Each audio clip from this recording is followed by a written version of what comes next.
Ladies and gentlemen, welcome to the 82nd episode of Blueshirt Bandwidth. By the way, I listened back after you said it, and I'm beyond furious at myself because I said Blueshirt's Bandwidth, and it was very wrong. So Blueshirt episode Bandwidth. after episode after episode. Why would you not say episode. something, I think, is my bigger question here. Look, Joe, if What did you have to gain from embarrassing me? I only have so much time in every episode to correct all of the things that you do wrong and get wrong and say wrong. Charlie's job. I just didn't think that it was worth pointing out up to that point. And frankly, it's your malapropisms that I think are some of my favorite things that happened during the show. So I honestly wanted to get to episode number 100, but it came up too naturally in that episode I did with Chip, so I had to talk about it there.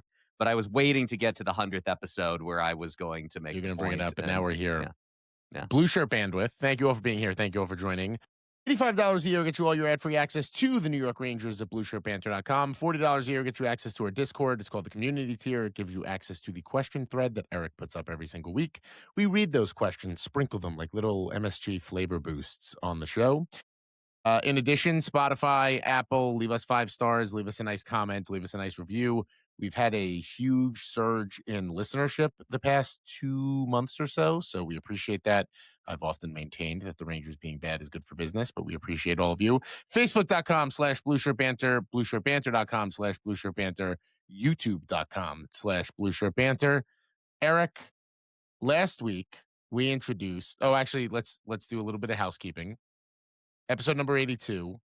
Yep. There's 182. A legendary There's only one New York player. Ranger. I actually like the comparison here. So, Martin Straka. Correct. Was 2006 to 2008. A very underrated. I don't think he gets the love that he deserves. Obviously, he was playing with Jaromir Jagr at some of the height of his powers, so that has something to do with it. But the Straka, Nylander, Jagr connection was awesome, especially because the Rangers were kind of good at that point. They were making the playoffs. But much like Mr. Straka, the Rangers, for not having played a game in a few weeks, they're having a pretty good few weeks. I have a boss who would tell me sometimes the best meeting you have is a meeting where you don't say anything. The Rangers can't play hockey games right now. They've done pretty well. We're going to talk about that. But, go ahead. No, it's Martin Straka. 15-year NHL career, 954 games, 257 goals, 460 assists, 717 points. Underrated player. I agree with you. Sure. That's certainly that line that he played on with Jaromir Jagr. Just the excitement that line, and particularly that Jagr brought to those Rangers, of course, was fantastic after so many years of the doldrums. Yeah, Martin Straka, I think underappreciated New York Ranger. Sure. 3 seasons. 3 seasons. 76 points his first year, 70 points his second year. That's pretty decent run. That's not bad at all. No, I obviously have very fond memories of him simply because the Rangers were bad and now they were good then at that point when he was around. Nylander, I think, had a really good time as a New York Ranger. I don't remember his career being particularly effective outside of his time with Jaromir Jagr. I may be misremembering. It's possible I get Charlied here, but I don't think so. So he was fine. He played for a very long time. He was a good player, but I feel like Straka was much more underappreciated than William Nylander was. William Nylander, 920 games played, 679 points. Yeah, I think that would track again. But those couple of years with the Rangers, 79 points, then 83 points in the 2006-2007 season. His age, 33 and 34 seasons. Jaromir Jagr, hell of a drug. Yeah. So, and of course, Jaromir Jagr went on to play 10 more seasons after that. Correct. In the NHL. Yeah. And then went to the KHL and then returned to the NHL. He was just the best. Love you, Jaromir. You were a great New York Ranger. Last week, we introduced this new idea where instead of me asking Eric how he is because he never knows what to say, we're going to start with a little icebreaker to just kind of break things out. We had plans for a potential bonus episode of the podcast that we're still kind of mulling around, but it's hard with all the timing. And, Eric and I have recorded at various moments where I would use ChatGPT to give us crazy prompts about the Rangers. And I've done that here today. So I came up with a bunch of them. I like a lot of them, but there's one that I particularly like, which is which Ranger during the offseason would be most likely to start an international incident, and how would it spiral out of control? Oh boy. Which Ranger would start an international incident? I have my answer, and I think it's an easy answer. Okay. If a season ago, if you asked this, I think the answer would be Chris Kreider, because I would absolutely believe that Chris Kreider was like doubling as some kind of a John Wick like secret agent. I think that would be completely believable to me. But then again, he strikes me as too competent in that sense. Like it wouldn't turn into an international incident, but I could see him doing some kind of secret dirty work like that. The easy answer is Matt Rempe, and he wouldn't do it on purpose. It would be like a Mr. Magoo situation where he just like goes into buildings and they explode. He would certainly be responsible for he's chasing newts in some fucking sewer drain, inadvertently makes his way to a black site for whatever the local government is, it releases a prisoner that's not supposed to or something, or some plague, whatever it may be. I don't know if Rempe counts because who knows if he's going to be on the Rangers next year. But immediately now I had the opportunity to think about this question and mull it over. There's no Adam Fox isn't doing anything interesting. JT Miller probably gets into a fist fight, but that's not causing an international incident. Who else could be responsible for causing an international incident? No one. That's a The that's a team's not good interesting answer. enough.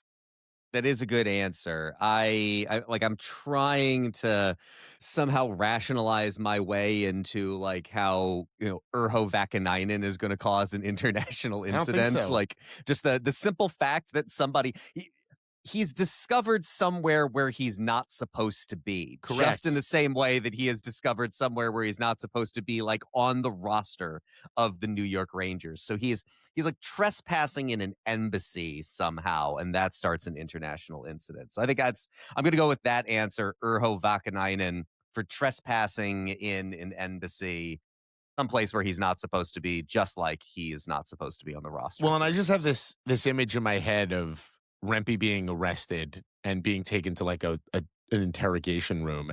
And I could see him like sweating wide-eyed, trying to explain why he was doing what he was doing and that it was innocent, and just them beating the shit out of him. Or Golly him gee breaking willikers, free. guys. Yeah, like and becoming an international hero because he just beats the shit out of everyone because he's enormous. It would be it that my mind immediately went to Matt Rempe. So I'm going Rempe. I can't get behind Vakanainen. Although I got to be honest with you, we never talked about this. I don't think I went to opening night this year, and I sat in the good seats right by the bench. He was like Lex Luthor level bald.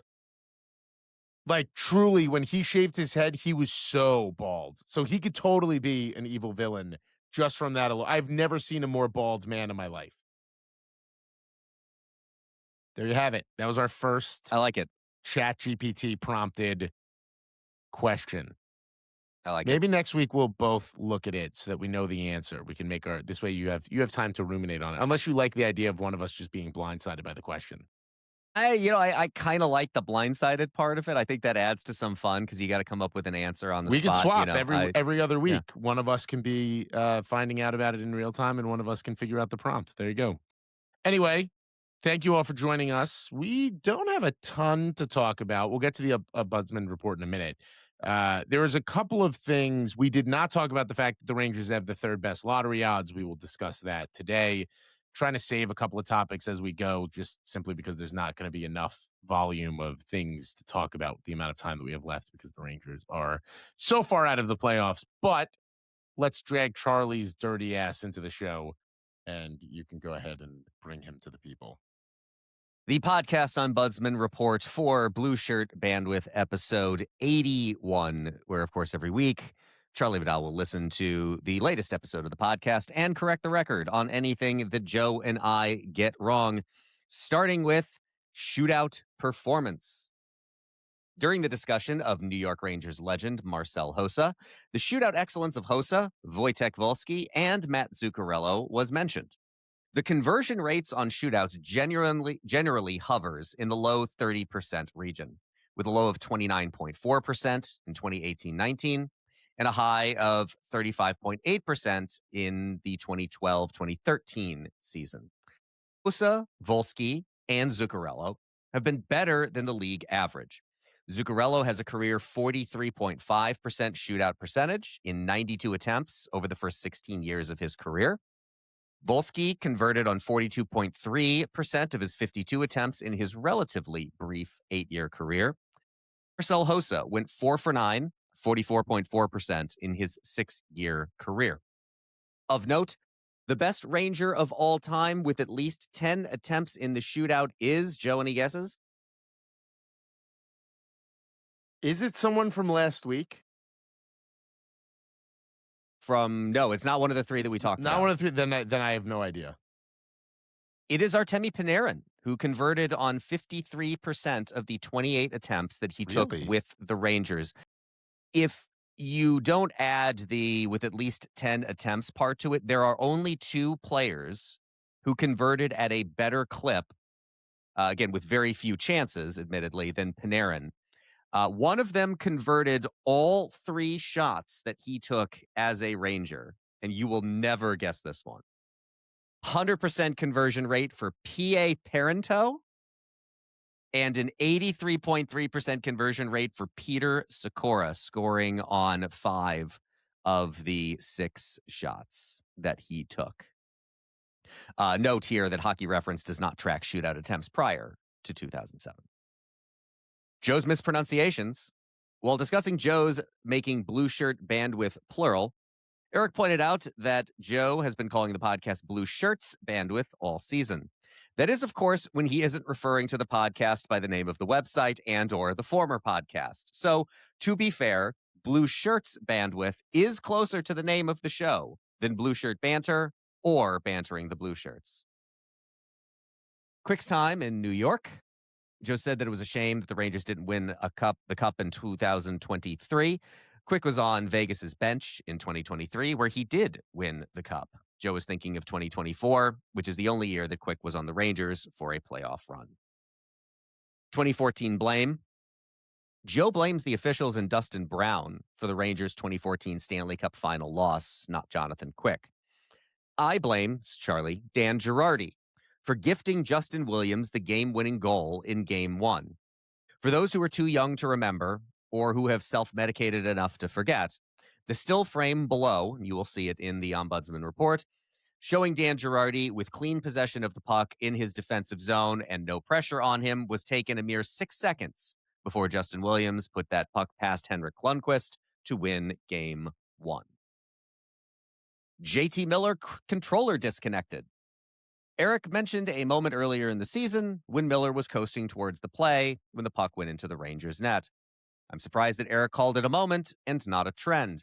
Here is a sample of JT Miller spectating as the Rangers were scored on this season, featuring goals by the Vegas Golden Knights, Boston Bruins, and Philadelphia Flyers. The original controller disconnected meme dates back to Game 4 of the 2013 Eastern Conference quarterfinal between the Rangers and the Washington Capitals, where Ryan Callahan and Carl Hagelin set up Derek Stepan for the game-winning goal while Alex Ovechkin glided back into the zone. For some reason, the NHL has an official Tumblr page, and the original meme is preserved for posterity there. It's worth watching because it is a beautiful It's goal. glorious. It's a beautiful give and go that just beautiful It's goal. such a glorious play, and then to watch the meme part of it too, where you see Ovechkin just motionless gliding back towards Stepan as he one-times the puck into the net. It's fantastic. It's great. It's really great. Yeah.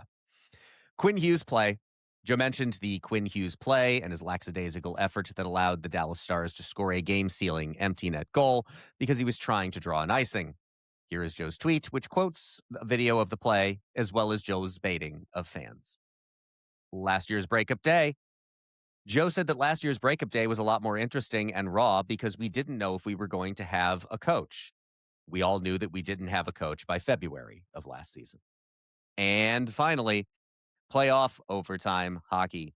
With the playoffs back, it's time to refresh the famous John Boy's tweet. Why watch overtime playoff hockey when you can simply snort cocaine and ride a motorcycle out of a helicopter? And that concludes the Ombudsman Report. Maybe my favorite tweet of all time about hockey.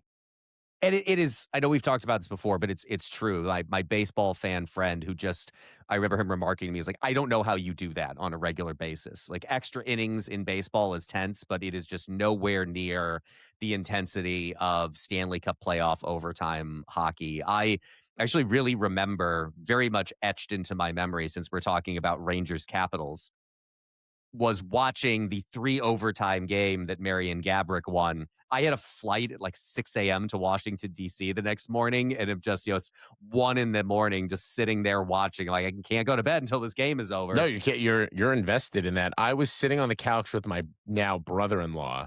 We were living together with our now wives, and the game ended at like 1 o'clock, and I was working in Manhattan at the time, so I had to. I woke. I think I went to bed at like 2:30 in the morning, and I woke up at 5 in the morning and went to work. But it's the happiest you are tired, and then you lament the fact that obviously if the Rangers had lost that game, Brutal. it's like the worst thing possible the next day. So Brutal. and Absolutely Marian brutal. Gaborik had his own struggles that year, if you guys remember. And I remember he was injured, if I'm not mistaken. I I was think he had jumping a up and down. torn labrum. I think it was a Yeah, torn it was labrum, but Gaborik. yeah. It was Gaborik. It was Gaborik, and it just what a wonderful memory that was. I also have a fond. We talked about this last week for sure, but it's so relaxing in a way for the Rangers to not be in the playoffs because I'm not stressed. Like I don't enjoy playoff games. Just to be Yeah, you clear, did mention that. I Yeah. don't have Yeah. fun when the Rangers are in the playoffs. It is not an enjoyable experience for me in any way, shape, or form. So this is at the very least a little bit more relaxed. And it's just like, yeah, okay, I really think the last playoff game that I remember enjoying even a portion of was game 1 of the Eastern Conference Final in 2014, because I can't remember what the final score is. I think they scored 8 goals on, the Montreal Canadiens, but, like, it was such a 7-1, blowout. I think it was. Yeah, Yeah. it was such a blowout that by, the 3rd period, it really was not in question, and you could actually breathe and relax for that. But yes, for the most part, it's not a fun experience. And of course, I would absolutely welcome all of that misery and tension and all of that to have the Rangers competitive and in the Oh, yeah, for playoffs sure. again. I'd But yeah, rather do it, but but it is, there's something enjoyable too about, just accepting the reality that we have right now and being able to, as I have watched numerous overtime games, just for the enjoyment of watching it go back and forth and not knowing when it's going to end and not having a stake in how it does. yeah, it's good and it's bad. I love the playoffs. There's nothing like it. There's nothing like being at Madison Square Garden during a playoff game. There was nothing like it when the Rangers win a playoff game. And there's also nothing like it when the Rangers lose a playoff game. So anyway, New York Rangers, third best lottery odds. This, I think, was maybe a better finish than you and I thought there was going to be with the way that the Rangers actually played. I'm going to drop this over right here to Tankathon very quickly just to give us Yeah, the I was actual just doing odds. the same thing. Yep, Vancouver's got a 25.5% chance of the first overall pick. They have a 13.5% chance at the excuse me, Chicago has a 13.5% chance at the first overall pick. The Rangers have the next best odds of 11.5% at the first overall pick. Calgary's next at 9.5. Toronto's next at 8.5, 7.5, so on and so forth. So the Rangers have a shot at it here. Now, to move up in the lottery, the Rangers also have an 11.5% chance.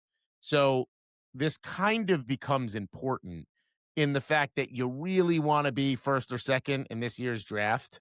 I've talked to a couple of people who I really respect with draft analysis who have said there are probably 5 to 10 really, really good prospects in this year's draft.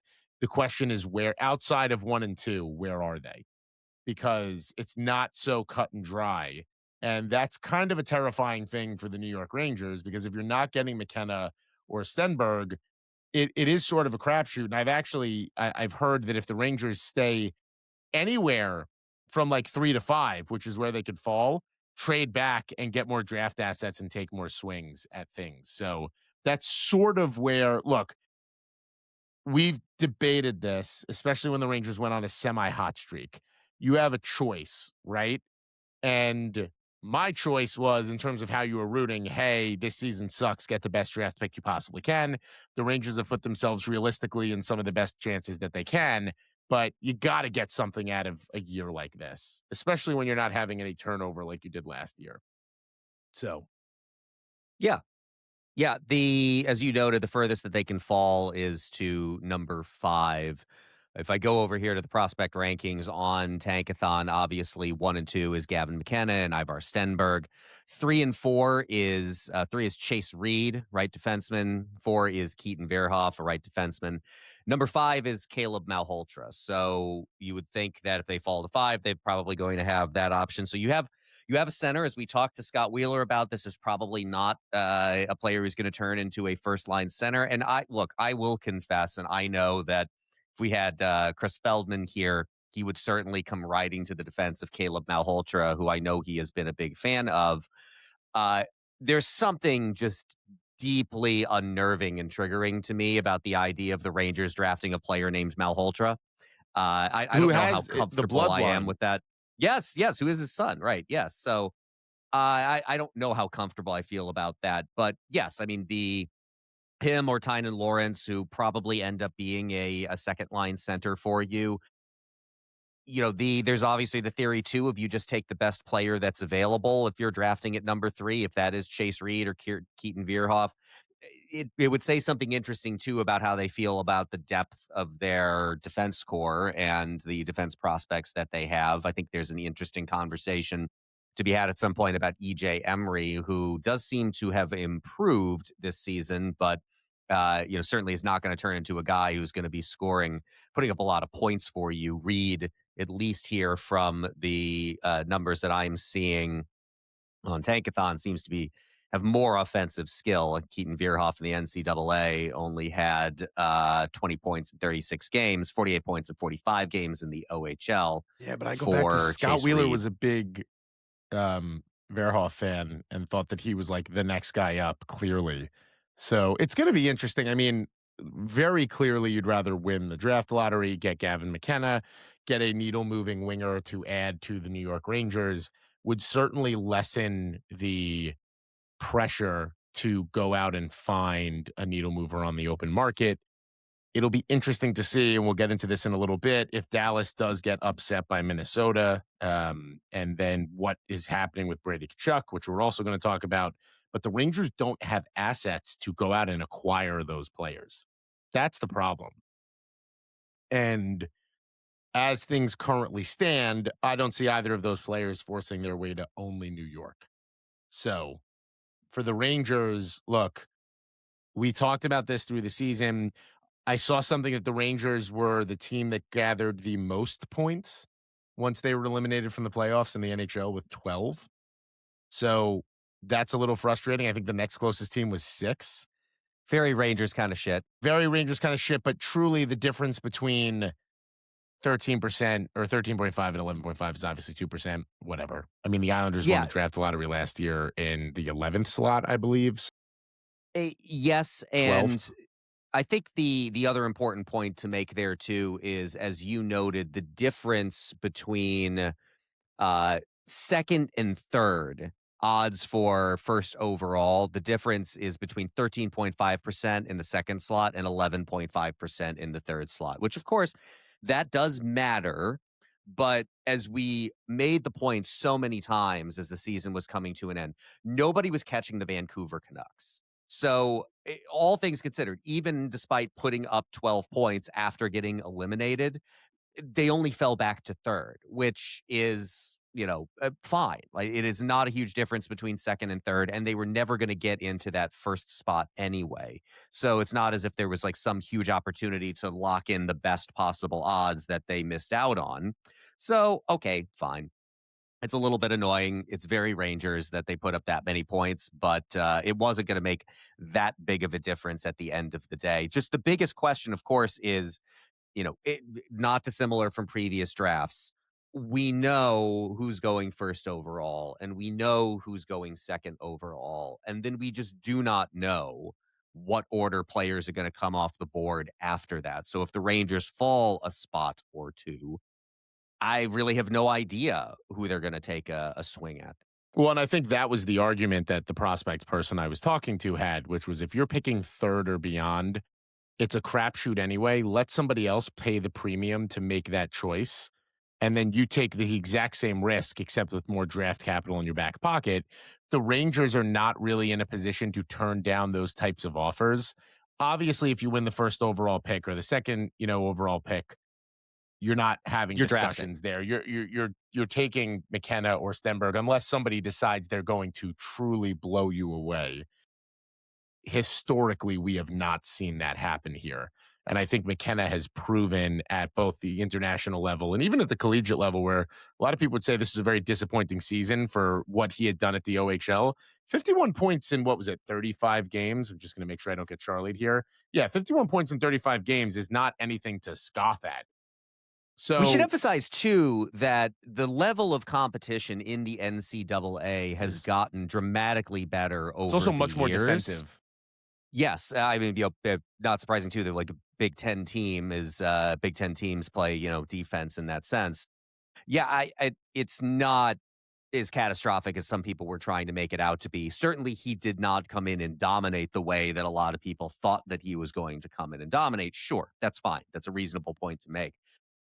The whole point of the attractiveness of going from the O to the NCAA is that it is a more challenging league, is that it is going to be something different to put himself in front of and to see how he does. So, the biggest thing that I just have, I don't disagree with the logic of if you come in at third, fourth, fifth, of trading back to get those draft assets. I would just say two things. One, to be the wet blanket on it, I just don't see them doing that.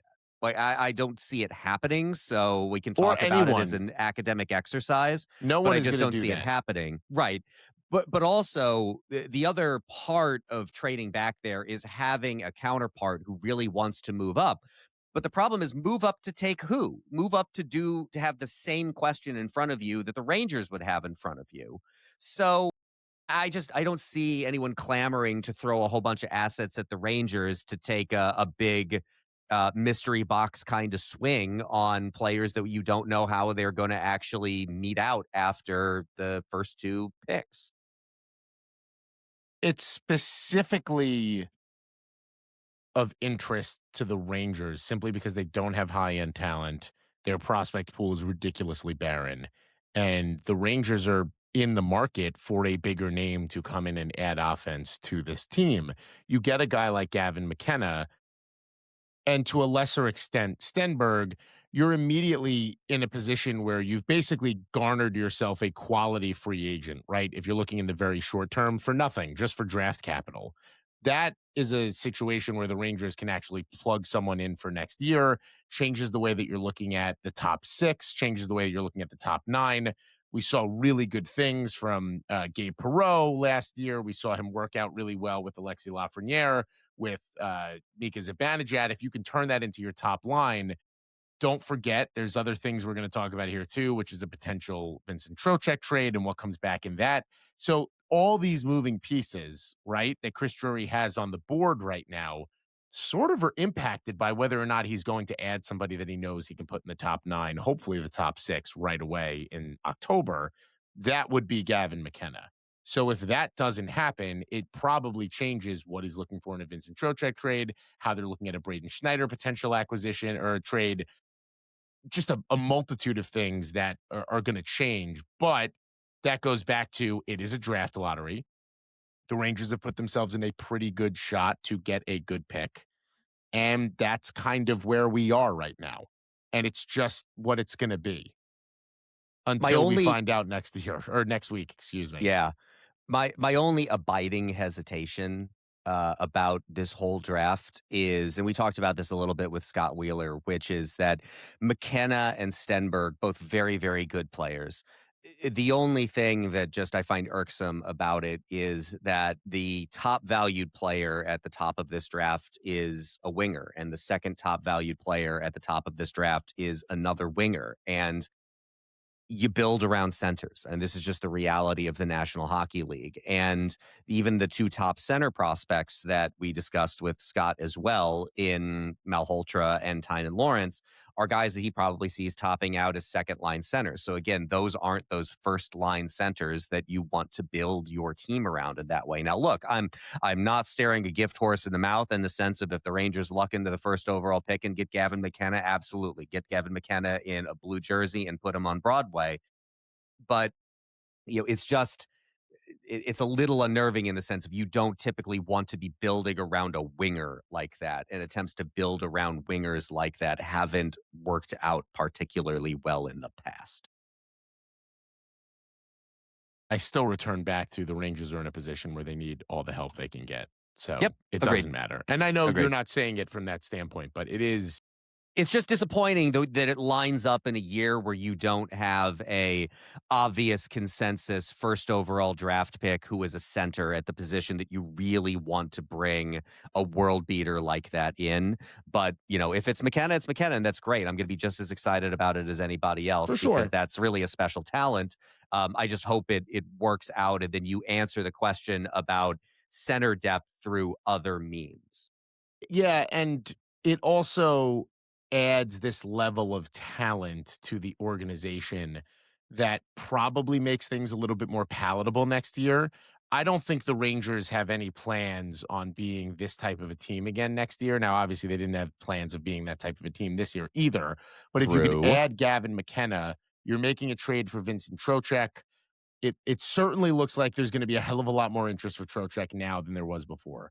Well, I Certainly think there's seems like something else to point out too, which is what we just talked about, where they put up 12 points after they were eliminated. They were playing a better, looser brand of hockey. I think you saw interesting contributions from players that they brought in, like Ty Cartier, who players that you can establish in that bottom six. I said this last year and got burned by it. So did almost everybody who writes for us said it last year and got burned by it. I expect the Rangers to be a better team next year than they were this year. In some ways, I don't know how it can get worse. They were last in the Eastern Conference. But I do think that I expect the Rangers to improve next year. And if they're able to add a player who can slot right in, like we'd expect that McKenna or Stenberg can. And you throw into it, too, that you have a decent possibility of Liam Greentree being somebody else who might be on the opening night roster for the Rangers next year. At a minimum, they may not be challenging for a playoff spot, but they hopefully should at least be more interesting and fun to watch next year than they were this year. Again, remembering the first half of this season and the lack of goal scoring, 9 shutouts over the course of the season, I don't know how it could get more frustrating and boring. Those are famous last words, probably. But yes, I think that would certainly be exciting to have somebody like that you can add. But I do expect the Rangers to be a better team next year than the one we just witnessed. yeah. And getting a guy like Gavin McKenna helps. That's Yeah, what it comes. absolutely, And of Stenberg course. helps too, and it helps in the long term as well with the Rangers. This is not a. It's not a short term situation. So there you go. Eric, we should probably talk about things coming up Rangers, these playoffs. You can pick your thread.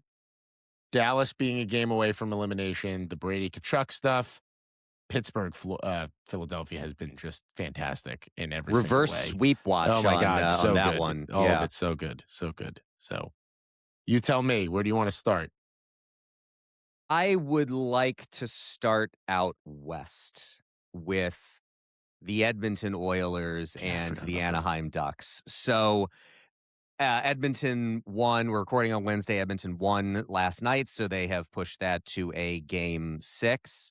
I do find it kind of amazing that this big trade, quote unquote big trade, was swung in the middle of the year between the Pittsburgh Penguins and the Edmonton Oilers, in which they exchanged goaltenders. And neither Stuart Skinner nor Tristan Jarry were the guy that their new teams were turning to when they really needed a win. In Edmonton, it was Connor Ingram. And in Pittsburgh, it was Artur Shilovs. So I do find that to be kind of interesting, and I do find that to be kind of funny. Look, if the Edmonton Oilers lose in the first round, I really think that we are on serious future of Connor McDavid watch, McDavid yeah. watch because just how out of his mind he must be Even now. that even in the current circumstances, absolutely. I mean, we had this hypothetical conversation that if you just added Connor McDavid to the current Rangers, are they better than the current Edmonton Oilers team that he is on? And I think the answer to that question is yes, It's just 100% yes. just on the metric of Igor Shesterkin Yeah. alone. Um, but just the incompetency of the management in Edmonton, the way that they are getting outplayed by this Anaheim Ducks team that is a combination of, you know, veterans, Rangers castoffs, and very talented young players with admittedly a high pedigree Stanley Cup winning head coach, I think is just kind of fascinating. And I really do think that if Connor McDavid truly were married to the idea of it's Edmonton Oilers no matter what, this is the place that I want to retire, he would not have inked that 2-year deal. I don't think he would have inked that 2-year deal. I think they are with the way that the cap is accelerating. I think they are signing him. The counter argument that perhaps you could make to that is signing that 2-year deal, kicking the can down the road a little bit, allows them at this lower price point to be able to go out and add while the cap is going up. But I think that that only brings me back to how exasperated he must be with Bowman and the management of this franchise that, like, they gave this albatross of a contract to Trent Frederick. They really didn't go out and address their major defensive issues.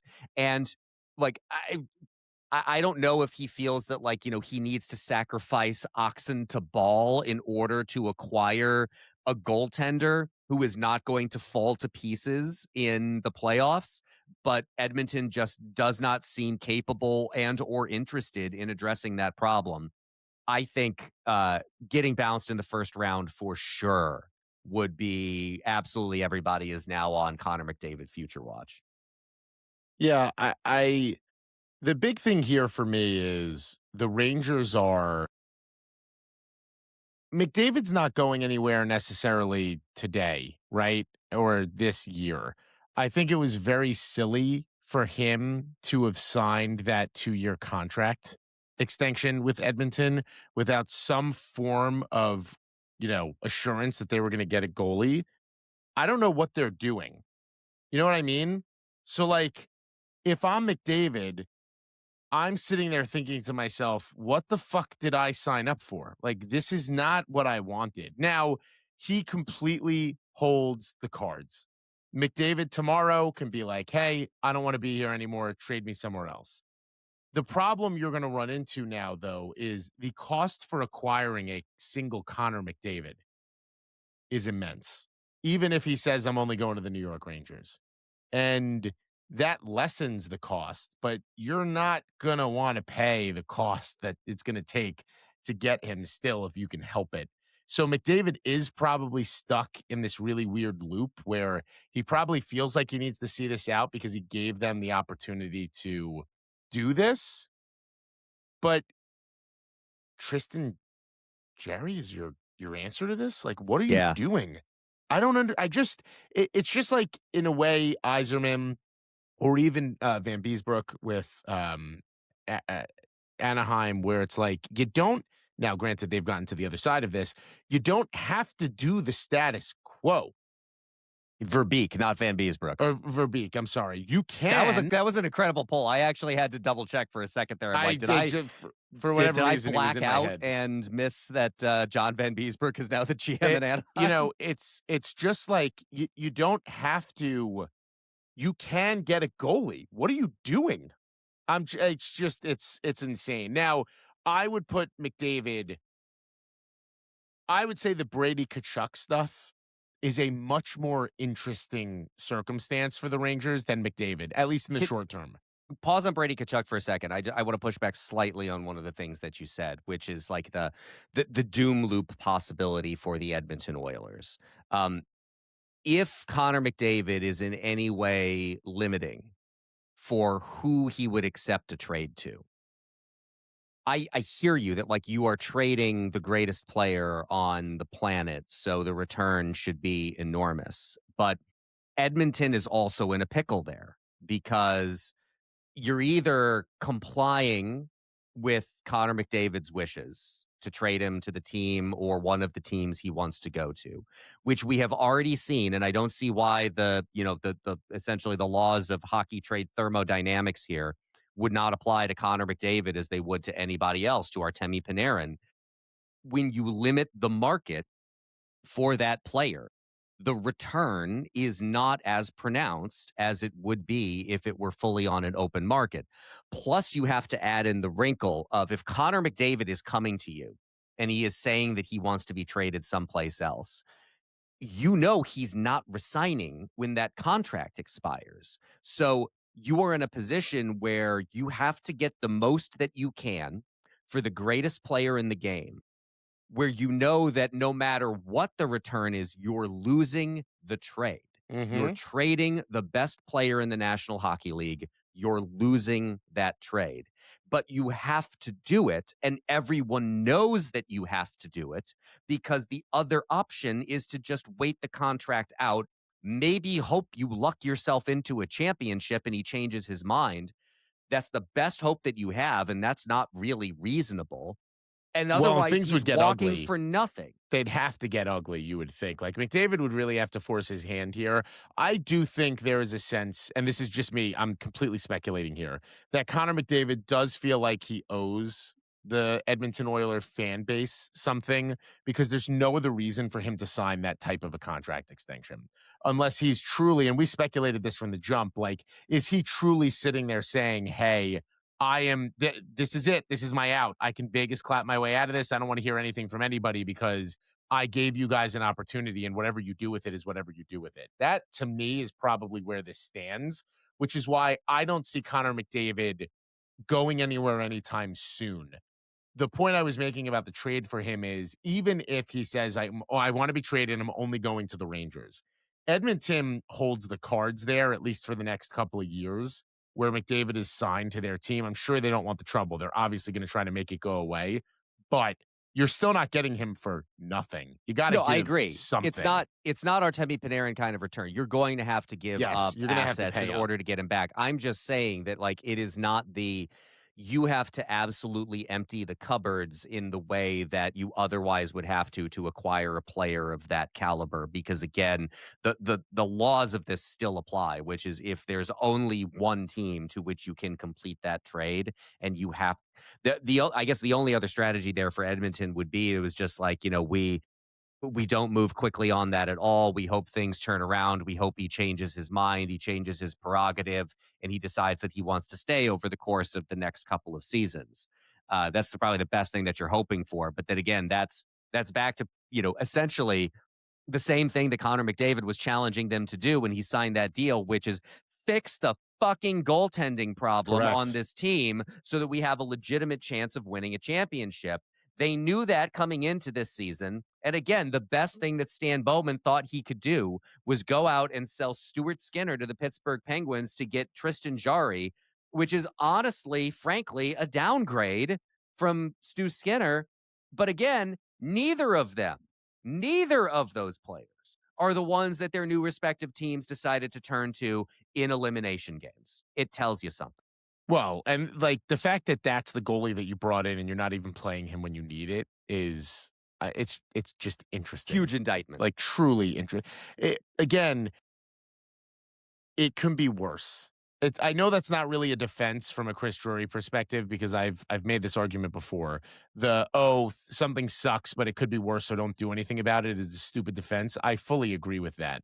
But Yeah. like it really could be worse. This is No, I've never seen a bag fumbled like this before where you have a team who has a generational player. You've gone to the Stanley Cup final. You've lost the Stanley Cup final twice with the best player on the planet by a wide margin that just signed a contract extension to stay with you for the next 2 years at probably a $10 million market savings.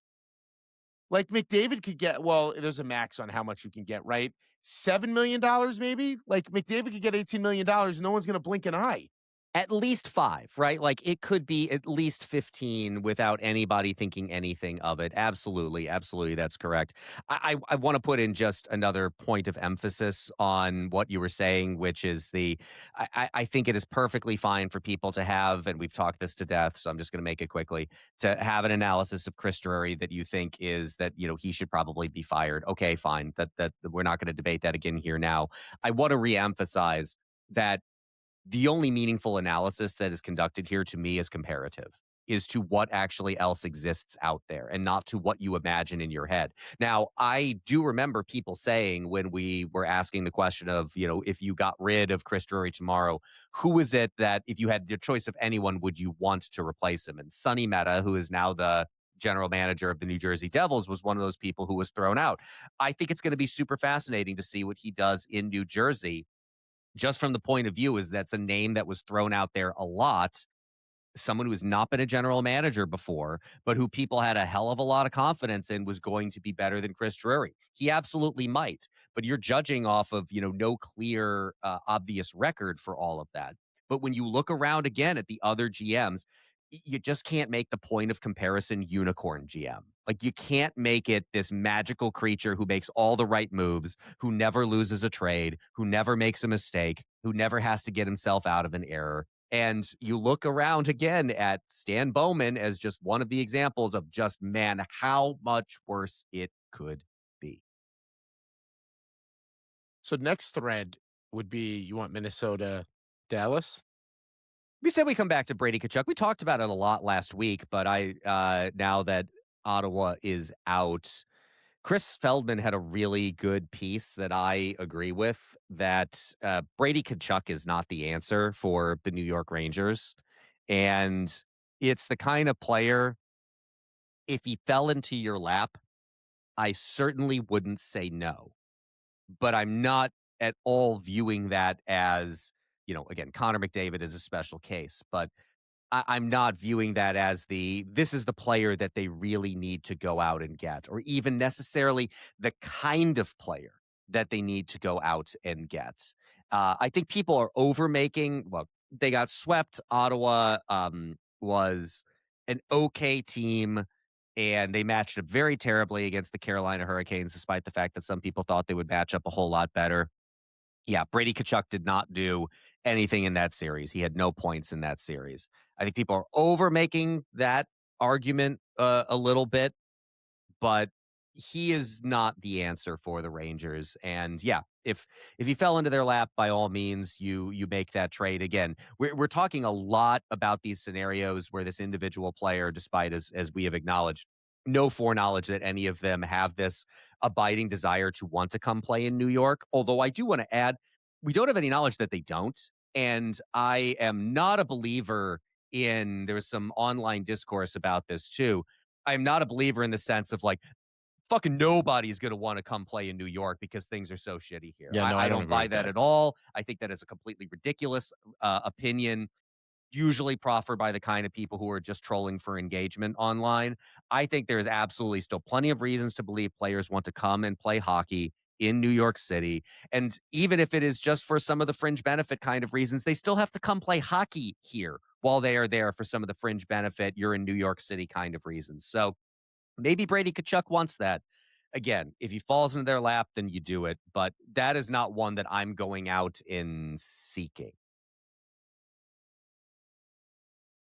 The thing about it that I just want to make clear, if the price is right, Brady Tkachuk is something that the New York Rangers need. He brings a level of grit and junkyard dog and a scoring pop, and very JT Millery takes a really good team to the next level. What you're witnessing in Ottawa is Brady Tkachuk being asked to be the best player on a hockey team, and he is incapable of being that player. And I think Matvei Michkov has gotten a rap that he is the best player on the Florida Panthers, and he is not. He's not. Sasha And that's Barkov not an is. insult to him, by the way. I would gladly take him on the New York Rangers as well. the point I'm making is you if you swap Brady Tkachuk to the New York Rangers for a package of Alexis Lafreniere, let's just say that's the centerpiece. You're not getting all that much extra offense, maybe an extra 20 or 30 points a year. You're getting worse defensive metrics, and you're getting a guy that, if things aren't going great, puts up 0 points in a playoff series and takes some really shitty penalties. That's not necessarily something that you need to trade the farm for. So I just want to be clear. If I could pick Brady Tkachuk up and put him on the New York Rangers, he would be an immense addition to this team, akin to exactly what they really need. But you can't do that. Now, if he comes out and says, you know what, fuck this Ottawa. Now, listen, he made some comments today that was basically, listen, things became a distraction in Ottawa. It wasn't a get me the fuck out of here, but it wasn't also a long term, I'd like to be here type situation. But if he said, look, I only want to go to the Rangers and I want to be traded, yeah, you can probably get Brady Tkachuk because he's not Connor McDavid at a return where you're not really giving up as much as you think you would need to. You keep most of the major play. Like if you're trading Will Cooley, I'm completely making this up. If you're trading Will Cooley, first round pick, whatever it may be, not from this year, obviously, if the Rangers are in the lottery, you do that. You swap him out easily, and you're very happy. But to remove pieces of note to bring in Brady Tkachuk doesn't help the Rangers. It just doesn't. Even if he's what they need, it doesn't help the Rangers. They just need more. Yeah, So, agreed. Dallas, Minnesota, as of this recording, second week in a row, we're actually recording on a Wednesday. Dallas is a game away from elimination. Bill Guerin and his Minnesota Wild. So, there's a couple of things at play here. Dallas losing automatically gives that pick to the New York Rangers rather than the Carolina pick because Carolina's moved on to the second round. That would put the selection in the 18 range, if I'm not mistaken, right? I think it depends on when they get eliminated. I think it's between 18 and 22. So the Rangers would have the whatever pick that they have, and then they will get, let's say, the 20th pick, just to be simple. Not a bad haul in a draft like this, especially when there's some talent that may fall. So the question that I have here, Eric, and I asked this last week, we both agree that it's probably better for the New York Rangers to have the sure thing of the bird in the hand rather than the bush, which is the Dallas Stars losing. Game away from that happening, does that also maybe push Jason Robertson to think he doesn't want to stick around anymore? I've always read that situation as being far more about the Dallas Stars management side of things than it is about Jason Robertson's side of things. It's It a is money more of a thing. question to them about money and that player, which again, I think is completely galaxy brained if that's the way that they're thinking about it. Jason Robertson absolutely seems like the kind of player that you would want to spend a buttload of money on because he seems like he's a very good goal scorer and those things are very useful. You'd But think. yes, I think the bigger concern, and this would I would argue that this militates in favor of wanting to keep a player like Robertson around, considering his age, that they're kind of coming to the end of this window that Dallas has been in. Getting bounced here in the first round is going to be really tough to swallow. I mean, you don't imagine that Jamie Benn is long for the league much beyond this season or maybe next. Who knows if he even decides to hang it up after this season. That's completely possible. Uh, yeah, so I don't know where the Dallas Stars go from here if they get bounced in the first round. Although I guess the mitigating factor, and this is I think an opportunity to absolutely carp about one of the things that really I hate about the modern instantiation of the National Hockey League, which is this playoff format is Oh, such it's so fucking bad. Just go trash. back to 1-8. What are we doing? Nobody This asked for matchup, this. this matchup between Dallas and Minnesota would be a hell of a Western Conference final. It really would. And you get it in the first round. It is such a piss poor, horrible idea for a way to structure the playoffs. And I wonder if that, yes, Dallas was a very good team. And, through this ridiculous system, you just got matched up against another ridiculously good team. And how much do you give yourself some kind of an out as a result It's like, of that's how wasn't you ended Tampa, up? Florida last year? Wasn't that the Yeah. first round last year? It's a waste for everybody for that, specifically the game itself. Yes. Go to a 1-8 matchup with reseeding. If a team like LA cruises through the playoffs as an 8 seed, it's going to become the only thing that people are talking about. Don't Hmm. fucking worry about it. Give us the really good matchups at the end. Because what you're going to Surprises at the get, beginning, great matchups at the end. you're going to get fun matchups anyway. I think ESPN put out that the game 5 of the Pittsburgh Philadelphia series was the most watched game 5 ever. It was up 190% over last year, I think, in viewership. That's a 4-5 matchup built in that you're just going to get. You know what I mean? Like that happens. And I understand the logic of, hey, we want teams in conference, or excuse me, in division, to play each other more, and it's going to turn into rivalries. No, Yes and no, but like it's not working it the way happens. intended. It happens anyway, right? So, like, Right. the Rangers and the Washington Capitals were in division before we had this playoff structure, and they somehow managed to meet each other frequently, and it absolutely turned into more of a rivalry between the Rangers and the Capitals than would otherwise existed. You did not need this ridiculous system in order to get that kind of thing to happen. You just didn't need it. However, I do think this is another one of those, no matter what happens, it's good for the Rangers situations. Bill Guerin's not going to be thrilled if Minnesota blows this 3-2 series lead and they lose in the first round. Dallas losing obviously guarantees the Rangers the best possible first round draft pick of the options as of right now. Not a bad outcome here for the Rangers one way or another. I think the other piece of the equation here that I find a little interesting is if Minnesota does not win the Stanley Cup. Steve Yzerman has been very clear that that quote about him no longer having untouchables at this point, like, he needs to be feeling the heat a little bit too. I really think this move by Chris Drury to not trade Vincent Trocheck is going to pay off in spades. And I I think the agree. argument that you and I had made in the beginning was like, listen, trade offers may not get better. They're certainly not going to get worse. I would tell you right now, trade offers are going to be better than they were at the deadline. There's no way they're not going to be. If you're looking to shake things up and you're Edmonton or a team that just lost in the playoffs, be it Minnesota or somebody else, whoever it may be, there is no one other than Vincent Trocheck that you are going to be able to get out and go after outside of Alex who you're signing to a 7-year, $10 million deal for a guy who's 30 years old already. That's the move. And that's if he doesn't decide he's going to stay in Buffalo, because Buffalo gets a high off of the fact that they've made the playoffs and are a game away from making it to the second round. I just think you're playing a dangerous game there.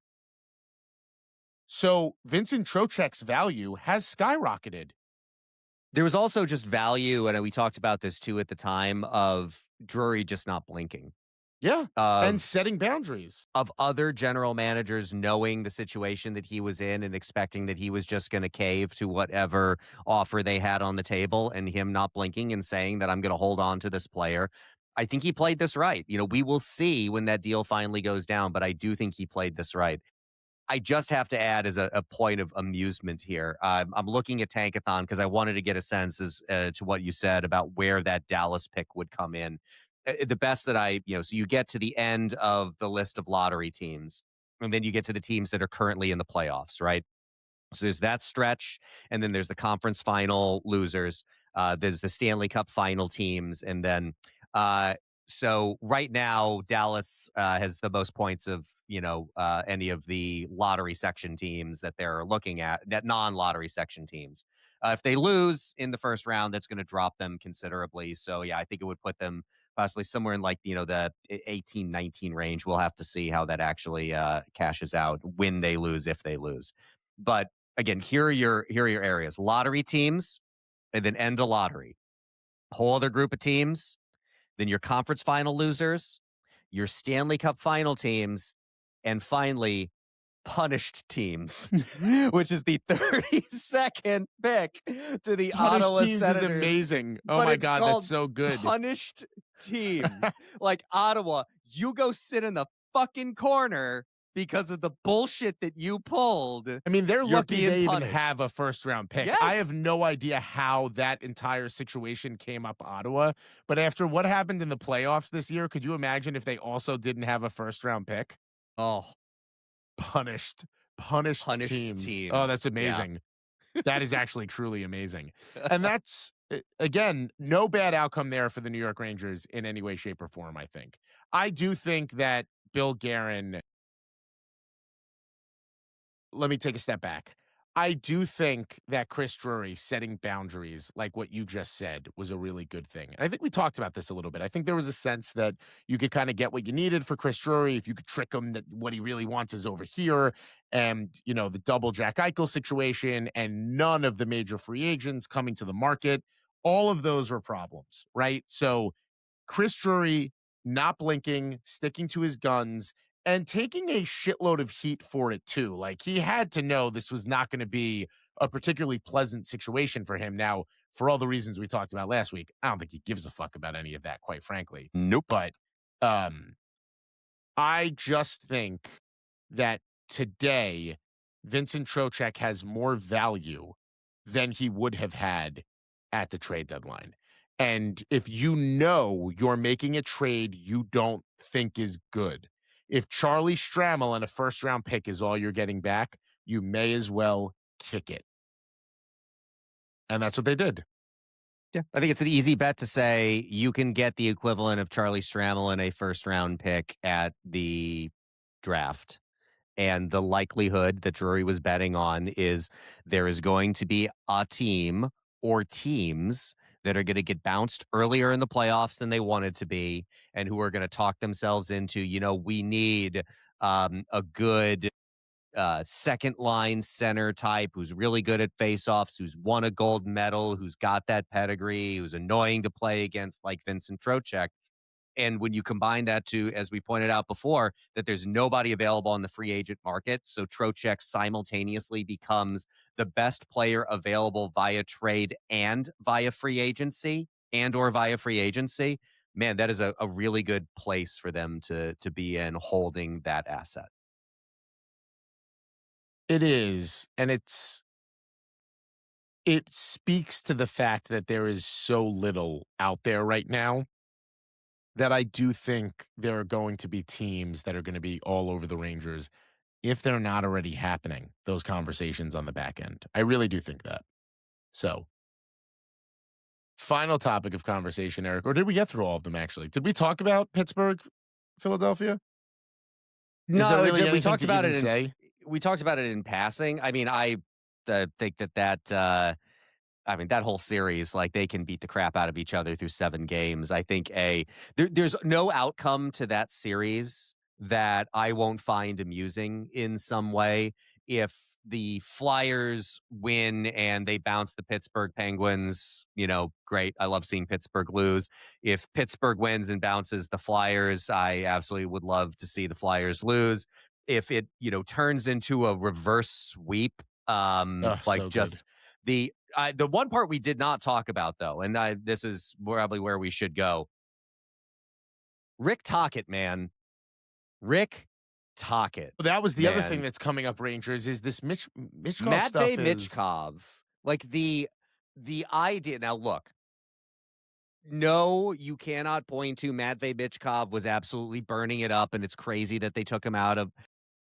This is the idea that you take talent out of your lineup, offensive creating talent out of your lineup, especially when we know what the background has been with Rick Tocchet and Matvei Michkov over the course of this season. There are situations where there are good coaches who do not like or do not get along with some very good player for some reason. And those situations are unfortunate. I don't think Rick Tocchet is a very good head coach. I think he no. is one of the most overrated head coaching entities in the National Hockey League. And the fact that he has had, oversaw that disaster in Vancouver and the complete locker room blow up that happened in Vancouver.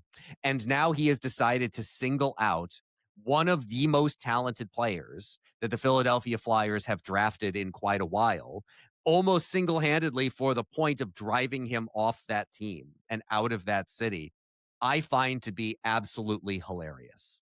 Abso-freaking-hootly hilarious. I love it. It's just why he was treated like the second coming of Steve Kerr, or even, to use a hockey analogy, Mike Sullivan. I don't know how he got any interest the way that he did. And I would be fucking beside myself if I was a Philadelphia Flyers fan that a coach that just got here, legitimately just got here, is taking a player who you're so lucky you got to draft in the first place. And now eh, like, you're just benching him for what? You're losing games. Like, this is who you're picking to be the scapegoat? I just don't understand. I really don't. Yeah, the losing that they are doing has absolutely nothing to do with Matvei Michkov. Correct. Nothing. Zero. And I don't think Tocchet was a particularly good coaching candidate anyway. Getting the Flyers to the playoffs obviously is great. Good for him. Congratulations. I think that was a little bit before schedule for what some of them thought was going to happen. Either way, now this is a distraction because there's This, no way people are not making phone calls about him. It's not yeah, possible. this is a guy who put up 63 points as a 20-year-old rookie last year. I mean, what are we doing? I'll take him. Give him to Gladly. me, Rick. I'll take him off your hands. Yeah. But, of course, his conditioning wasn't good. He was a little overweight. So, Clearly that's you gotta exile him. oh my God. That's another situation where I don't care which side happens, whether it's the reverse sweep or the Penguins lose, totally fine by me. Like, we're good to go. Let's just see what happens. Eric, what do you think? I think we should get to some questions. Let's do the questions. You want to read these? Because I'm a little choppy right now and I'm not sure why. Okay. Of course, you can ask questions if you are a member at Blueshirt Banter at either the premium access tier or at the community tier. You can ask us questions like 84 Jorts, who says the Senators were as much of a threat to Carolina as my dog is to me when she wants belly rubs. Does Tkachuk's performance change New York Ranger management decisions regarding him over the summer? Obviously, we already talked about this. Again, if he falls into your lap, then I think you do it. I think Brady Tkachuk is a good player. He is. We talked about this earlier in the season, Joe. I guess this is maybe the point I should make here now. He is not that floor raising player. He is just not that guy who makes everybody around him better, which is not to say that he's not a useful player, which is not to say you shouldn't want him on your team. You should just recognize exactly what he is. I don't hold, I think people are overdoing the like what, look, I don't fully believe in the Carolina Hurricanes. I don't. Neither I do will I. believe in them when I actually see them finally hoist a Stanley Cup.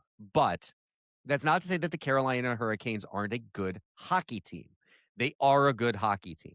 I think people are putting way too much of the weight of that loss on Brady Tkachuk when Ottawa was just not nearly as good of a team as the Carolina Hurricanes were. So I think people are over making the arguments about Brady Tkachuk, but I think people have also previously overmade arguments about what he actually is.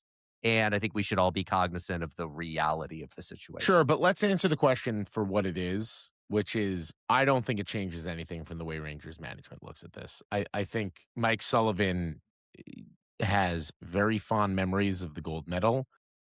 Brady Tkachuk was one of the people that he truly pointed out numerous times for the way that he handled himself on the bench and what he did for the team. I don't see that changing anytime soon. So a bad playoff series, whatever, I think as far as they're concerned, they're just sitting there thinking to themselves, "Oh my God, I think we might be able to get this guy." That's how I read the tea leaves here if I'm looking at this. So I don't see it changing anything. I think if the Rangers think they can get him, they're going to get him, and it's just going to be what it's going to be. Agree. Our own Chris Feldman.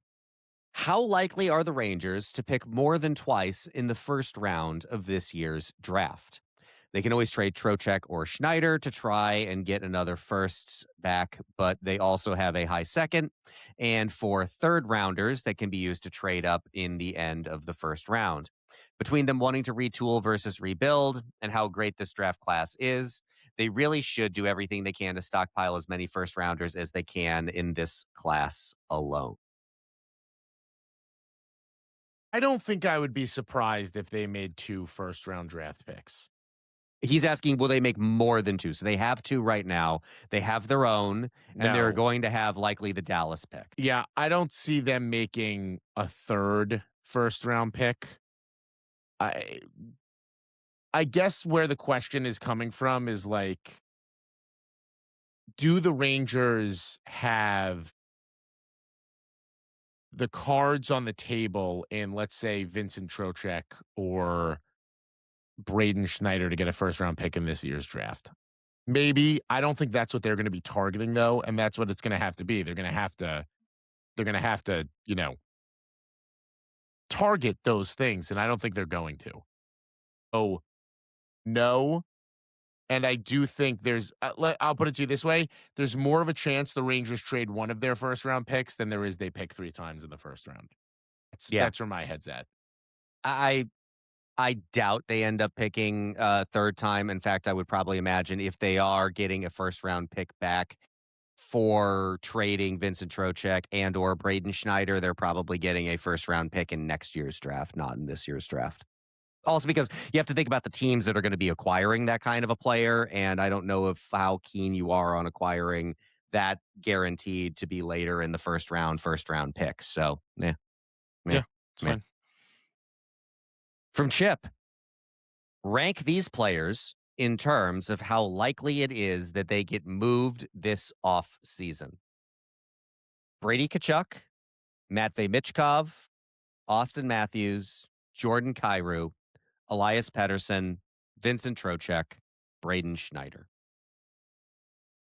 Are we doing it in order of those players or Or in order of who most likely to get moved this offseason. Who's so most likely to least likely? on that list, Trocheck is the most likely. I don't see a world where Trocheck isn't traded this year. I don't see that. Brady would fall in like the middle. Like, I don't see that happening. I just think things would have to get worse, like way worse with Ottawa. Or he would have to be like, I want out of here. I Yeah. think that the top of the list is Trocheck.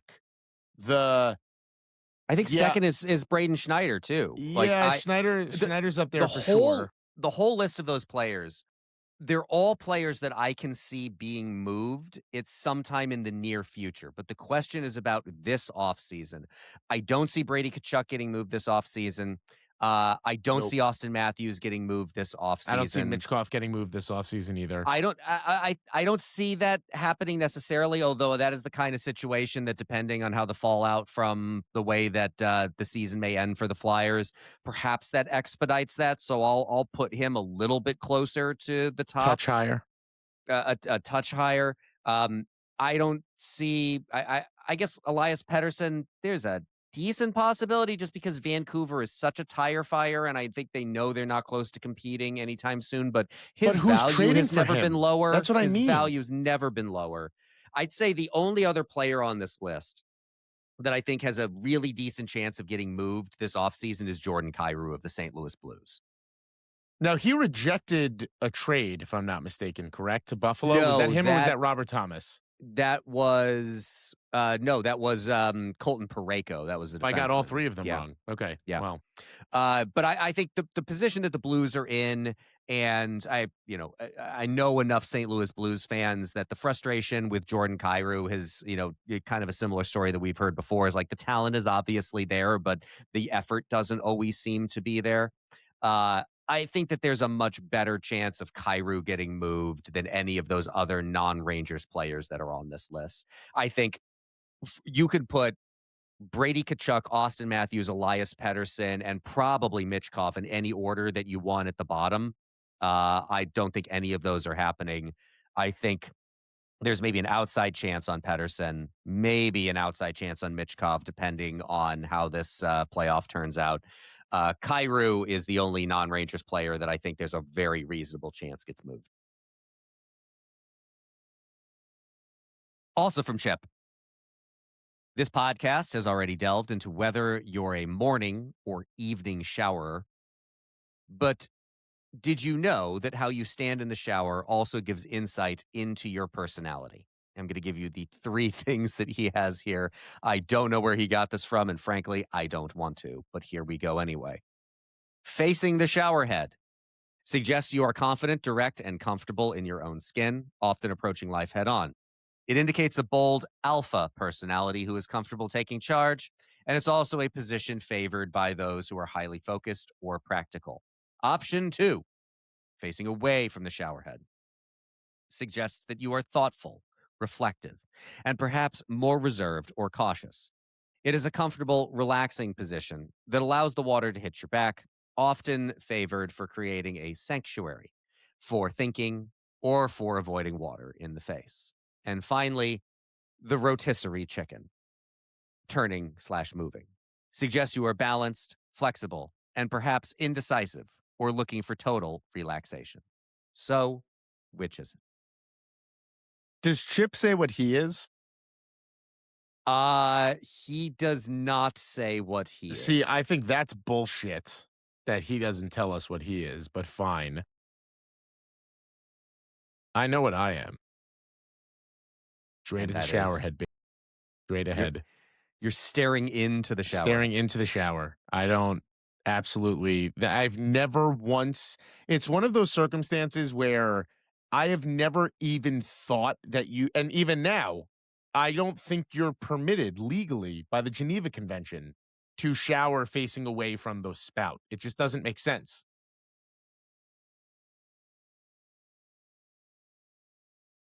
I'm You're going to say somewhere, something that's going to piss me off.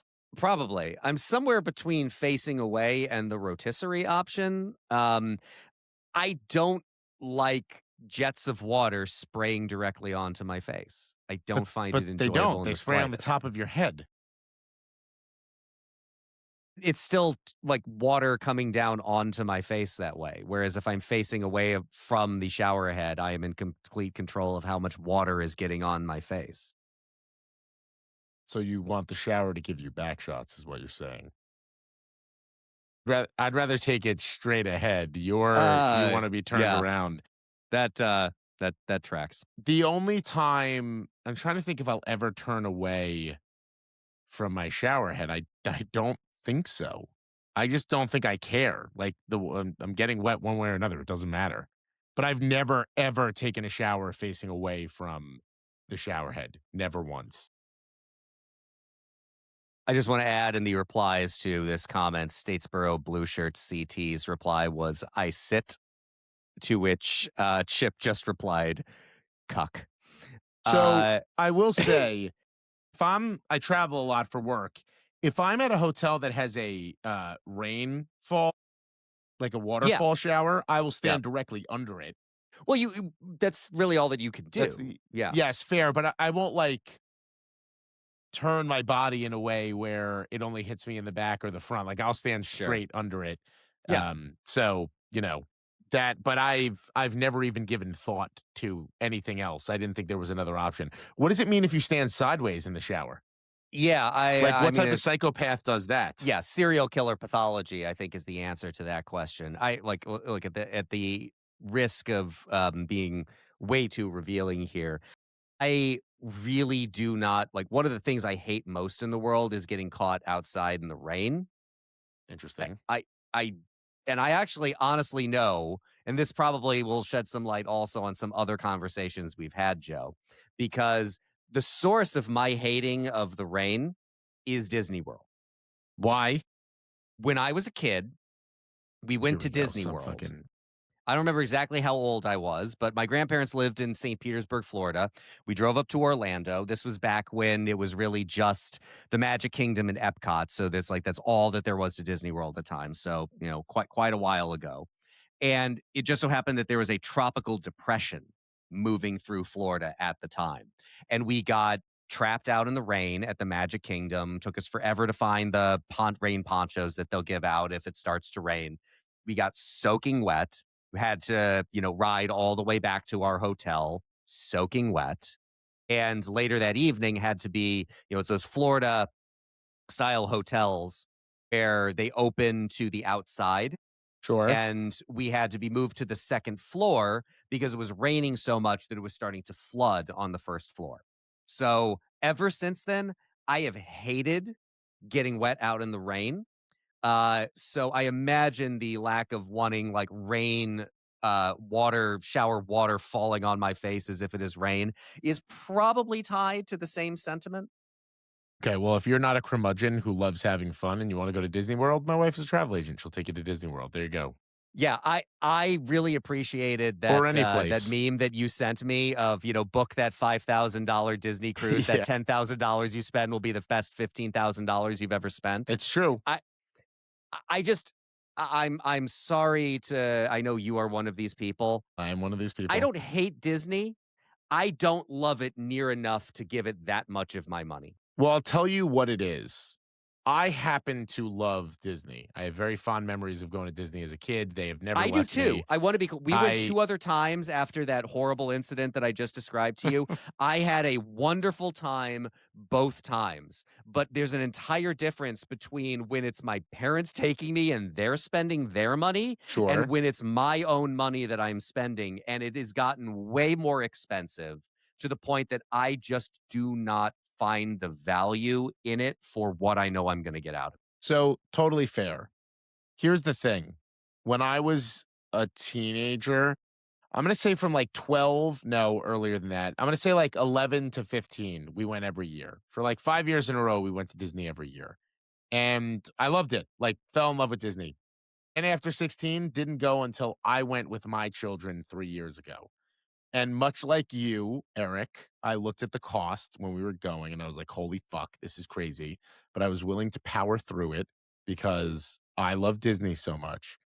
And when we went to Magic Kingdom that first day and we turned onto Main Street and I saw the look on my daughter's face when she saw the castle, I was like, fuck, it's worth the money. It's worth every single dime that I give them, every penny. And that's where I am. And that's where you could be too if you weren't a curmudgeon. So Eh, there you go. if I'm spending that money, I would rather have like that look being like seeing the Eiffel Tower or something like that. Like Not the it's same. Disney. Not the same. You can Yeah, go to Disney when the kids it's are or actually Eiffel Tower when the it's kids are not the older. same. It's not the same because one actually is like relevancy to the real world and the other is just fantasy bullshit. How does the Like Eiffel Tower have relevancy to the real world? it's part of one of the greatest cities in the world, and the other is just a completely made up amusement park. Uh, the happiest place on earth, Eric.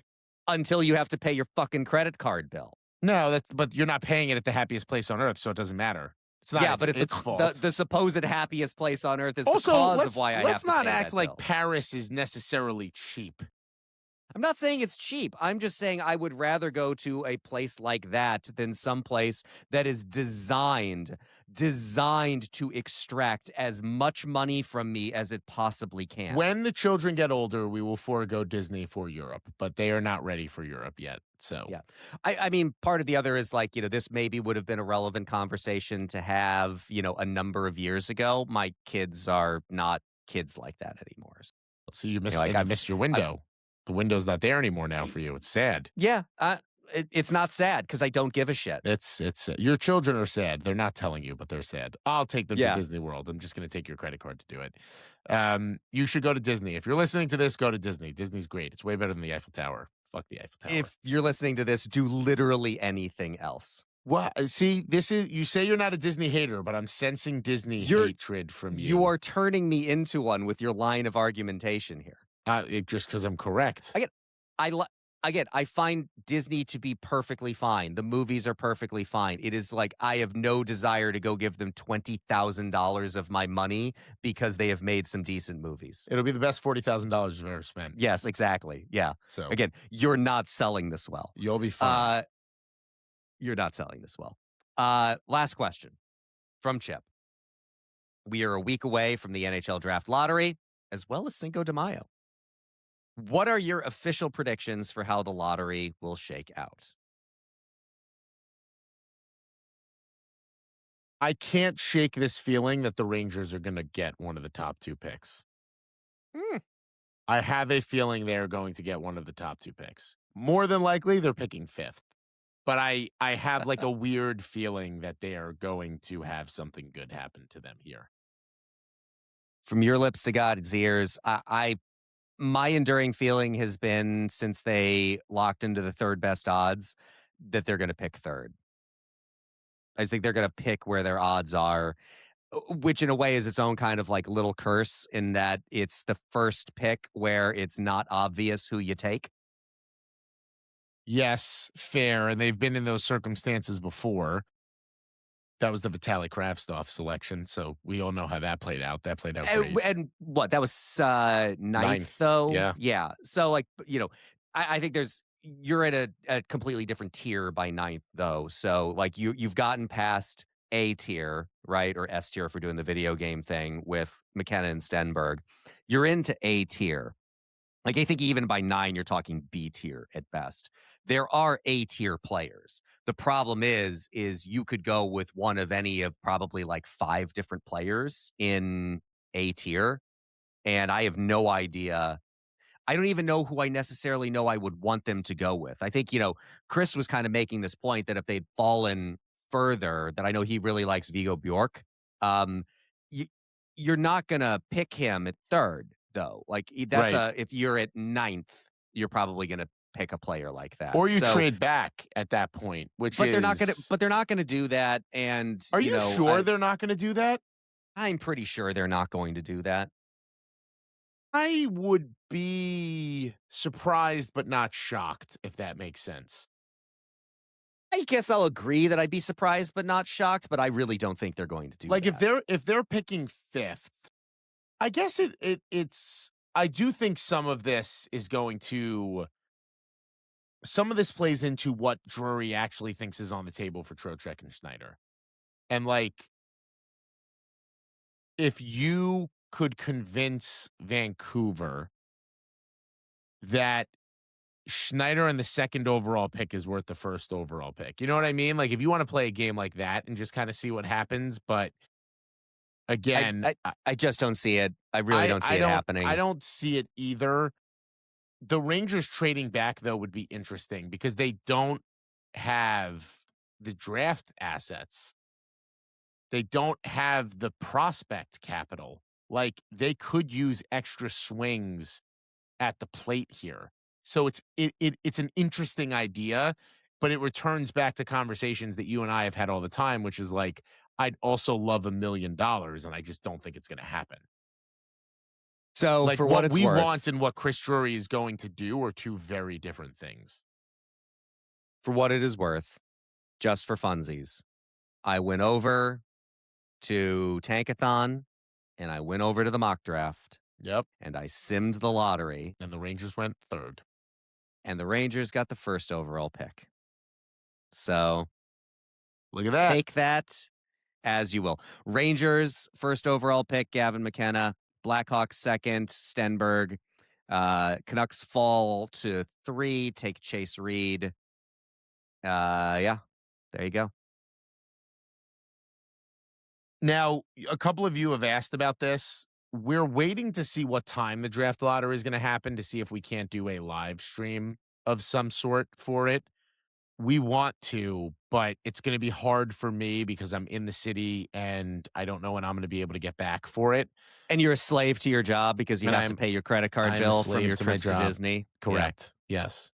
But if you use my wife as a travel agent, you'll save money, so you could do that. There you go. Thank you, Eric, for bringing up that very important point. 7 p.m. Eastern time. It is now public. All right, that is possible. So I'm going to get a sense as to whether or not we're going to do something. We're going to do something one way or another, whether it's a reaction podcast or us doing it real time like we did the Vincent Trocheck trade. I think you could probably also factor into that like that is when the broadcast is going to start. So I think we've got a little bit of a buffer of time there too while they do the throat clearing. So Right. I'm cautiously optimistic we'll be able to do a live stream. So everybody, of course, just pay attention, watch the website, watch the Discord, and we'll let you know when we're going to do that if we're able to do it. And I have a good feeling that we'll be able to do that. Yeah, I agree. Or maybe we'll make Chip hop on. Yeah. We'll bring some friends on too, and then we'll make fun of you when you finally show up. When I join. That's fine. I could totally do that. So anyway, thank you all for being here. Thank you all for listening. BlueShirtPanther.com. All of your ad-free access to the New York Rangers for just $85 a year. If you listen to us on Spotify, if you listen to us on Apple, please leave 5 stars, leave a comment, tell everybody how much you love me. I appreciate all those things. BlueShirtPanther.com/BlueShirtPanther. YouTube.com/BlueShirtPanther. Facebook.com/BlueShirtPanther. Anything else, Eric? I don't think I'm missing anything here. That's all I got. Thank you all for being here. Thank you all for joining. We will see you next week. Bye for now.